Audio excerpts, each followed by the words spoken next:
ja sam Daniel, to je Gica i sada čitamo priču Nikolaja Nosova Živi šešir. Šešir je ležao na komodi. Mače Vaska sedelo je na podu pored komode, a Vovka i Vadik sedeli su za stolom i bojali sličice. Odjednom iza njih nešto pljusnuo. Pade na pod. Okrenuli se i vidjeli na podu kraj komode šešir. Vovka priđe komodi, sagnuo se, želio je da podigne šešir. Kad odjednom vrisnu, au, au, au, i trku stranu. Šta ti je? Pita Vadik. On je živ. Ko je živ? Šešir. Ma daj, zar šeširi mogu da budu živi? Ma to su gluposti neki. Pa pogledaj sam. Vadik priđe bliže komodi i zagleda se u šešir. Odjednom šešir popuzi pravo ka njemu. On viknu au i hop na kauč. Za njim i Vovka. Šešir iskliza na sred sobe i zasade. Dečaci gledaju u njega i drhte od straha. Onda se šešir okrenu i popuza ka kauču. Au, joj, povikaše dečaci. Skočiše s kauča pa trke s sobe.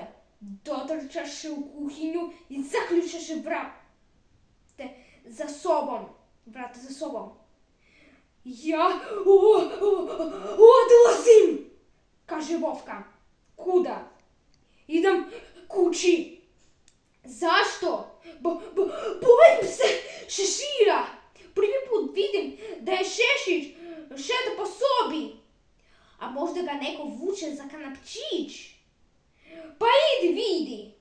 Idemo zajedno. Uzet ću žarač. Ako krene na nas, tresat ću ga ovim žaračem. Stani, i ja ću uzeti žarač. Nemamo drugi. Onda ću ja uzeti... ja ne znam, šta ću ja uzeti?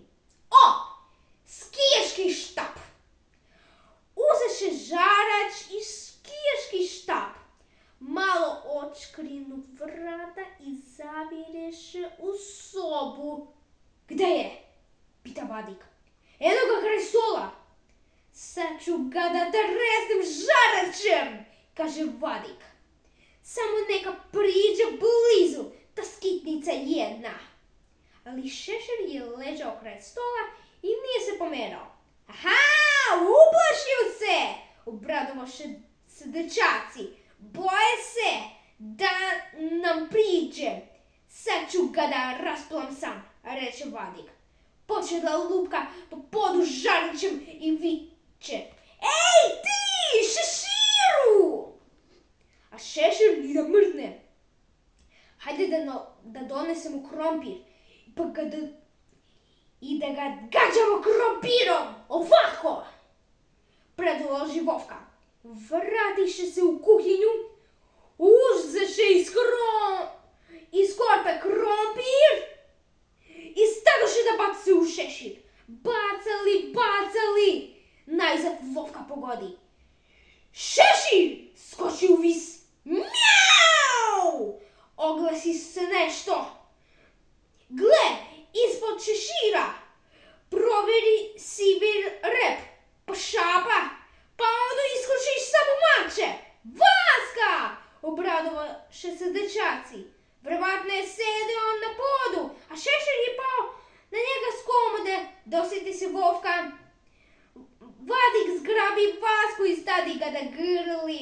Vaska, mili moj, kako si ti završio pod šeširom? A Vaska ništa ne odgovori. Samo je frktao i žmurio zbog svetlosti. Nadam se da priča je vama svidela. Stavite like, postanite moj follower. Svima čao, čao!